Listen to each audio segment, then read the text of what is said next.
welcome back to the January house. This is Mike. Thanks for checking in. It is Thursday morning, and I have to say yesterday was slow. I only sold 3 items in the store yesterday. Yes, 3. So definitely the slowest day for me in a long time. But you'll never hear me complain on this channel about eBay or any other platform or things that happen. I'm all about positivity and taking action to try to drive the business forward. So what can I do today to help ensure that we don't have the same outcome tomorrow or a similar outcome tomorrow with our business? So 1, list more. Definitely list more. And whatever you think of eBay's algorithm, it definitely is affected by activity, and listing is probably the best activity that you can do. Getting more items into your store up on eBay increases your chance of sales just overall. So I will do that today, list more items today, and also cross-listing, cross-posting on different platforms like Macari and Poshmark. I have some items on Poshmark, but I definitely don't have a lot of items listed there. I do have a lot of clothing items in my store on eBay, so it's probably a good idea to cross-list them on the Poshmark just to get them out in front of a wider audience, or just cross-list in general to get your items in front of as many eyeballs as you can. Only can help improve the chances of making a sale, so I'll definitely be doing that. And then checking prices on things. You know, maybe I'm way high on some of my collectible items and need to be tweaked, or the shipping.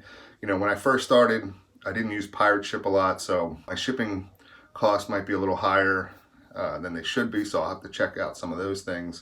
Maybe lotting things up, you know, instead of selling maybe some games or some figures individually, maybe making lots and selling them in lots just to help drive sales. So things like that I'll be doing today. The good thing about being in the business that we're in with reselling is that I have the control to make these changes ourselves and see if they work or they don't work. And if they do, you know, continue to drive them forward. So I'll be doing that today during the day.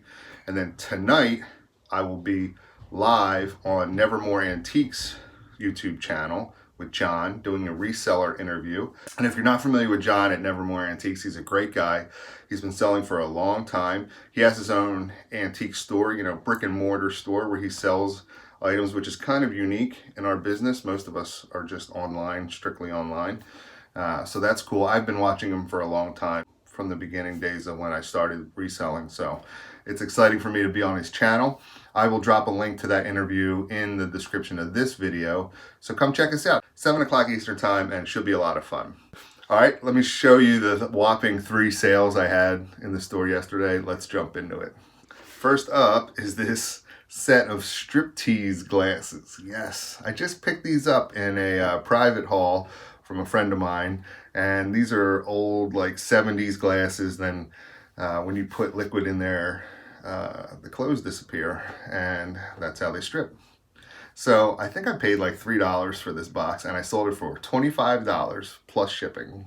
Next is an item I'll have to show you a picture of. This is a lot of scrub tops, so like, you know, medical scrubs that nurses wear, I guess, in the medical field.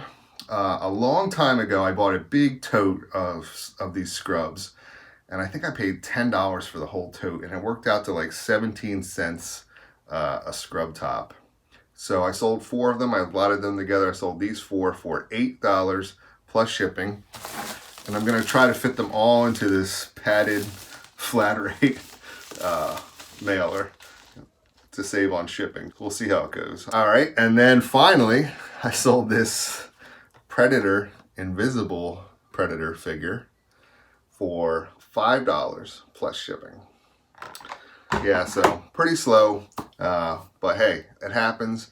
And you know, we're not all doing $1,000 a day in sales. So we just keep hustling and grinding, and tomorrow will be better than today. So I got a question from Southeast Picker yesterday. I'll put it up here for you guys to see. And Southeast Picker says, Mike, you are the pencil king for sure. Pete was referring to a video I made on pencil sales. Question, you mentioned Macari. Do you list the same item on multiple platforms at the same time? Thanks, Pete. So first, Pete, I follow Pete on Instagram, and I know we've chatted before. Pete is in North Carolina, I believe. And I know we chatted about his ability to go to thrift stores and yard sales, and I was jealous because we can't do it here in Pennsylvania. But anyway, Pete, I apologize. I was not subscribed to your YouTube channel. I am now. I am subscriber number 21, and I will drop a link to Pete's YouTube channel in the description of this video. Go check him out. Very down-to-earth guy. You'll love his accent. Follow him. If you leave a comment, tell him I said hi. Anyway, to answer Pete's question, yes, Pete, I do list the same item on multiple platforms at the same time. I use a cross-listing program called Vendoo. I'm not sponsored by Vendoo or affiliated with Vendoo in any way. It's just a cross-listing platform software that I find to be easy to use. So I use it. I pay, I think it's $25 a month for 120 listings. So basically what it does is it takes inventory from one of your sites. So for me, it's eBay. It takes inventory from my eBay store and puts it in my inventory in Vendoo, and then allows me to cross-post it out to Macari, Poshmark, and Etsy, I believe. And it can go the other ways as well. If you have Macari inventory, you can pull it in and send it out to eBay as well. Or you can use it to just list straight to eBay or Macari from Vendoo. I just don't do it that way.